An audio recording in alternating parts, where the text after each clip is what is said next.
Capital TV Uttar Pradesh देख रहे हैं आप। मैं हूं आपके साथ राधिका राज। ब्रेकिंग न्यूज में बड़ी खबर आपको बता दें, मिल्कीपुर उपचुनाव को लेकर आ रही है, जहां वोटिंग के दौरान लगातार दोनों पार्टियां, जो प्रमुख पार्टियां हैं सपा पार्टी और भाजपा की ओर से वार पलटवार का दौर जारी है। ऐसे में क्या कुछ अपडेट है,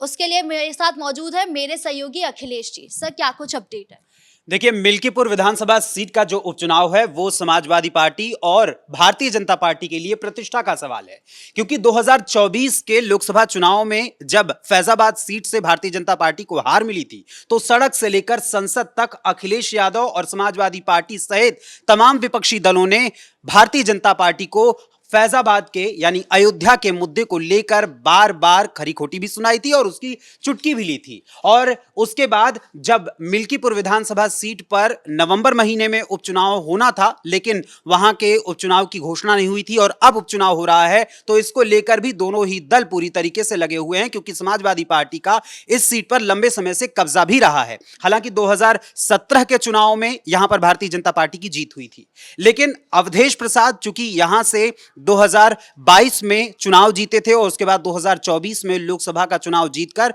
वो संसद पहुंच गए और उनके जीतने के बाद इस सीट को खाली कर दिया गया था। और अब इस सीट पर उपचुनाव आज हो रहा है और इसको लेकर समाजवादी पार्टी लगातार आरोप लगा रही है, क्योंकि भारतीय जनता पार्टी पर वो आरोप लगाते हुए कह रही है कि भारतीय जनता पार्टी लगातार यहां के प्रशासनिक अधिकारियों पर दबाव बना रही है कि एन केन प्रकारेण इस सीट पर किसी भी तरीके से भारतीय जनता पार्टी के जो कैंडिडेट हैं उनको ही जिताया जाए, उन्हीं के पक्ष में वोट कराया जाए। और इसी को लेकर अभी 3 दिन पहले 2 फरवरी को जब दोपहर का समय था, तो उस दौरान एक घटना घटी थी। उस घटना को लेकर मिल्कीपुर में जो पूर्व विधायक रहे हैं और वर्तमान फैजाबाद सांसद अवधेश प्रसाद है समाजवादी पार्टी के, वो एक प्रेस कॉन्फ्रेंस कर रहे थे एक दलित युवती के साथ हुई घटना को लेकर, और उस दौरान वो अचानक से फपक कर रोने लगे। लेकिन संयोग की बात है कि जब वो फपक कर रो रहे थे तो उनकी आंखों से एक बूंद आंसू भी नहीं टपका। उनके साथ मौजूद लोगों ने जब उन्हें टिश्यू पेपर दिए आंसू पोंछने के लिए, तो वो मुंह साफ करके अपनी बात बोलने लगे। और इसको लेकर उसी दिन जब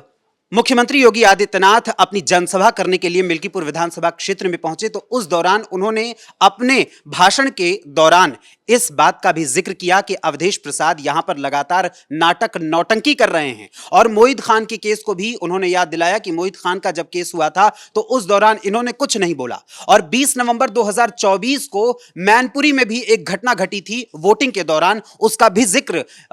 इन्होंने किया था सीएम योगी आदित्यनाथ ने, और कहा था कि उसमें भी समाजवादी पार्टी के लोग शामिल थे और इस घटना में भी कहीं ना कहीं समाजवादी पार्टी के लोग ही शामिल होंगे। और उसके बाद से काफी ज्यादा बौखलाए हुए हैं समाजवादी पार्टी के लोग। और अब आज जब वोटिंग हो रही थी, तो वोटिंग को लेकर भी सुबह से ही समाजवादी पार्टी की ओर से लगातार ट्वीट्स पर ट्वीट्स किए जा रहे हैं। अखिलेश यादव भी ट्वीट कर रहे हैं और अवधेश प्रसाद प्रेस कॉन्फ्रेंस करके यह आरोप लगा रहे हैं कि यहां के जो प्रशासनिक अधिकारी हैं, यहां के जो पुलिस अधिकारी हैं, वो भारतीय जनता पार्टी के पक्ष में लोगों से वोट करवा रहे हैं, जबकि यहां प्रशासन की तरफ से साफ तौर पर कहना है कि पूरा का पूरा मतदान सुचारू रूप से किया जा रहा है और कहीं पर कोई दिक्कत नहीं है। लेकिन समाजवादी पार्टी जो पहले ही से ही बौखलाई हुई है, जो अवधेश प्रसाद बार बार उन्हें अपने बेटे की हार का डर सता रहा है, वो 3 फरवरी को जब अखिलेश यादव पहुंचे हुए थे मिल्कीपुर विधानसभा क्षेत्र में अब उनके प्रत्याशी के लिए, अजीत प्रसाद के लिए वोट की अपील करने, तो उस दौरान भी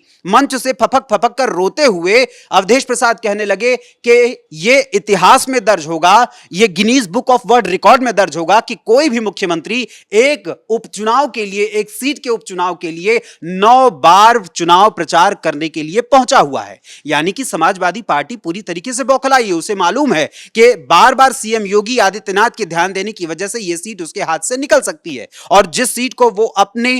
एक विरासत समझकर बैठे हुए थे, वो सीट इनके हाथ से खिसक जाएगी। और एक सबसे बड़ी बात, इस बार के उपचुनाव में भी बुर्का गैंग पूरी तरीके से एक्टिव हो चुका है। और पिछले विधानसभा का जब उपचुनाव हुआ था 9 सीटों पर, उस दौरान भी वोटर आईडी कार्ड को चेक किया जा रहा था, तो उसको लेकर भी अखिलेश यादव ट्वीट्स पर ट्वीट्स किए जा रहे थे, समाजवादी पार्टी ट्वीट्स पर ट्वीट्स किए जा रही थी। और इस बार भी बुर्का में मौजूद जो वहां पर महिलाएं हैं उनके चेहरे को और उनके आई कार्ड को जब चेक किया जा रहा है तो इस परिस्थिति से भी समाजवादी पार्टी बौखलाई हुई है। उसे डर सता रहा है कि हमारा राज कहीं ना खुल जाए। भाई ये नियमावली है कि जो आईडी कार्ड, यदि मैं भी अगर वोट देने जा रहा हूं तो मेरा आईडी कार्ड चेक किया जाएगा, उसकी तस्वीर और मेरी चेहरे को मिलाया जाएगा कि ये वही शख्स है जो वोट देने आया है, उसी का आईडी कार्ड है अथवा ये कोई और है। और बुर्के में अगर कोई पुरुष चला जाए, चाहे वो कितनी भी बार जाए, अगर केवल आईडी कार्ड अलग अलग बदलकर एक ही आदमी वोट देने लगे तो ऐसी परिस्थिति में फर्जी वोट्स भी बड़ी संख्या में पड़ेंगे। और इसी को लेकर लगातार चेकिंग की जा रही है। तो उससे भी अखिलेश यादव, समाजवादी पार्टी, अवधेश प्रसाद, अजीत प्रसाद सभी को दिक्कत है। और अजीत प्रसाद चूंकि चुनाव लड़ रहे हैं और वो अपनी पिता की विरासत को बचाने के लिए उतरे हुए हैं, और यह लड़ाई एक बार यह दिखाया जा रहा था कि बाहरी बनाम आंतरिक यानी कि घर के लोगों की है, लेकिन असल में यही अजीत प्रसाद, इनके खिलाफ कई एफआईआर दर्ज हैं और पिछले उपचुनाव के दौरान भी उनके ऊपर एक एफआईआर दर्ज हुई थी। जबरन जमीन कब्जा करने के लिए अपहरण करने का आरोप लगा था उनके ऊपर, इसको लेकर एफआईआर दर्ज हुई थी। और मोहित खान का जब केस सामने आया था जुलाई अगस्त के महीने में, तो उस दौरान भी यह आरोप सिद्ध हो रहा था। अभी तो उसकी सुनवाई लगातार जारी है, लेकिन जिस तरीके से प्रमाण मिलते जा रहे थे उससे साफ दिखाई दे रहा था कि जो मोहित खान समाजवादी पार्टी का नेता है वो एक आरोपी ही नहीं बल्कि वो एक दोषी भी साबित हो रहा है, क्योंकि डीएनए रिपोर्ट भी मंगाई गई, उसके नौकर राजू से भी मिलान पाया गया और सामूहिक ये रूप से ये दुष्कर्म किया गया था उस बच्ची के साथ। उस दौरान सपा सांसद अवधेश प्रसाद की आंखों से एक बूंद नहीं निकला और सपा सांसद अवधेश प्रसाद कहीं ये जिक्र करते हुए नहीं नजर आए कि अगर किसी दलित बेटी के साथ ऐसा अपराध हुआ है तो हम अपने पद से इस्तीफा दे देंगे। और अब ये रोते बिलखते कोरी समाज की एक लड़की के साथ जब दुष्कर्म हुआ है तो अपने बेटे को वोट दिलाने के लिए जनता के बीच वोट की अपील करते हुए केवल अपने बेटे की जीत के लिए यह कामना करते हुए नजर आए कि अगर कोरी समाज की इस बेटी के साथ न्याय नहीं हुआ तो मैं अपने पद से इस्तीफा दे दूंगा, सांसदी के पद से इस्तीफा दे दूंगा। और अखिलेश यादव से भी इन्होंने परमिशन मांगी और इसके अलावा उन्होंने यह भी दावा कर दिया कि अखिलेश यादव को आने वाले समय में कोई भी प्रधानमंत्री बनने से रोक नहीं सकता। और इसके अलावा एक और दावा किया है कि 2027 का चुनाव जब होगा तो 2027 के यूपी विधानसभा चुनाव में अगर भारतीय जनता पार्टी 403 में से केवल 50 वोट भी हासिल कर पाई या 50 सीटें भी जीत पाई तो 50 सीटें जीतने की परिस्थिति में अवधेश प्रसाद राजनीति छोड़ देंगे। यह अखिलेश यादव के चहेते नेता और अखिलेश यादव के अयोध्या नरेश अवधेश प्रसाद का यह दावा था। और अब आज जब चुनाव हो रहा है तो इसको लेकर भी बौखलाहट मची हुई है। सुबह से ही कई चीजें ट्वीट पर ट्वीट की जा रही हैं। समाजवादी पार्टी की ओर से लाल पर्चियां दिखाई गई हैं, लाल पर्ची दिखाई जा रही है और लाल पर्ची में जाहिर सी बात है प्रशासन ने वो लाल पर्ची दी है इनके कार्यकर्ताओं को। जब वो जो अलग अलग बूथ हैं वहां पर पहुंच रहे हैं, उन बूथों पर किसी भी प्रकार की अगर अव्यवस्था को वो फैला रहे हैं तो ऐसी परिस्थिति में प्रशासन की जिम्मेदारी है कि प्रशासन वोटिंग को शांतिपूर्ण तरीके से करवाए, संपन्न करवाए। और इसी को लेकर प्रशासन अपनी तरफ से कार्रवाई कर रहा है और उसी क्रम में समाजवादी पार्टी के कई जो कार्यकर्ता हैं उनको रेड नोटिस दिया गया है, रेड एक कार्ड दिया गया है, क्योंकि उन्होंने यहां पर अव्यवस्था फैलाने की कोशिश की और इसी के मद्देनजर उनके खिलाफ यह कार्रवाई की गई है।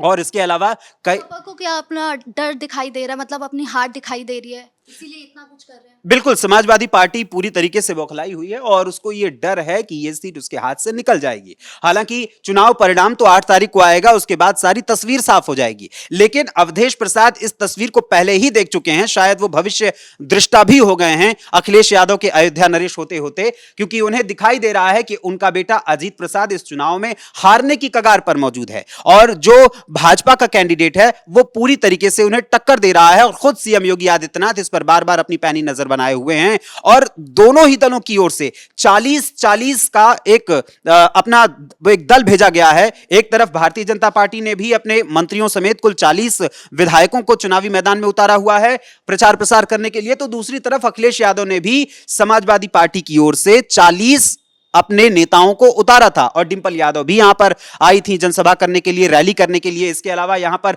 अखिलेश यादव खुद कर चुके हैं और शिवपाल यादव भी यहां पर जनसभा कर चुके हैं और महाकुंभ को लेकर भी इन लोगों ने आरोप पर आरोप लगाए हैं। लेकिन अब चूंकि विल्कीपुर विधानसभा सीट का जो चुनाव हो रहा है उस चुनाव को लेकर साफ तौर पर अवधेश प्रसाद के मन में यह भय है कि मेरा बेटा हार रहा है और उसकी दृष्टि ये साफ तौर पर अपने भीतर महसूस कर चुके हैं, इसीलिए वो अलग अलग जगहों पर रोते बिलखते हंसते नजर आ रहे हैं और शासन प्रशासन पर पूरी तरीके से आरोप लगा रहे हैं, क्योंकि 2024 में जब 20 नवंबर को चुनाव हुआ था, उपचुनाव 9 सीटों का, तो उस दौरान भी सिर्फ आरोप प्रत्यारोप का क्रम लगातार जारी था और समाजवादी पार्टी के मुखिया अखिलेश यादव वीडियो कटर बन गए थे। वीडियो एडिटर का काम करके वो लगातार वीडियो को शॉर्ट करके साझा कर रहे थे, जिसकी तस्वीरें बाद में खुलकर सामने आई थी। मिल्कीपुर चुनाव में हमने देखा कि सीएम योगी जो है चुनाव का ऐलान होने से पहले से ही लगातार संबोधन कर रहे थे, मिल्कीपुर में लगातार दौरे कर रहे थे, तो इसका क्या प्रभाव उनको पड़ने वाला है? भाजपा को कितना फायदा होने वाला है? देखिए, जब मिल्कीपुर विधानसभा सीट पर उपचुनाव की घोषणा नहीं हुई थी और बाकी 9 सीटों पर उपचुनाव की घोषणा हुई थी, तो उससे पहले भी मिल्कीपुर में, अयोध्या में कई परियोजनाओं का शिलान्यास और लोकार्पण किया था सीएम योगी आदित्यनाथ ने। और उसके अलावा जब मोहित खान वाला केस आया था, भदरसा का केस आया था, तो उस दौरान भी पूरी तरीके से एक्टिव मोड में थे सीएम योगी आदित्यनाथ। और मिल्कीपुर विधानसभा सीट पर इन्होंने डायरेक्ट अपनी नजर बनाई हुई है, क्योंकि मिल्कीपुर विधानसभा सीट, पहले ही बताया मैंने कि वो प्रतिष्ठा का सवाल है और इसे हर हाल में जीतना है, ऐसी कोशिश इनकी है भारतीय जनता पार्टी की। क्योंकि अगर मिल्कीपुर विधानसभा सीट का उपचुनाव इनके हाथ से खिसका तो कहीं ना कहीं ये बड़ी किरकिरी के रूप में नजर आएगी। और इस समय जो माहौल बना हुआ है उसमें मिल्कीपुर में जिस तरीके से सीएम योगी आदित्यनाथ ने अपनी 9 जनसभाएं की हैं, उसको लेकर साफ तौर पर उसका सकारात्मक प्रभाव पड़ेगा और भारतीय जनता पार्टी को इसमें जीत की उम्मीद है। और इसी वजह से अवधेश प्रसाद पूरी तरीके से बौखलाए हुए हैं।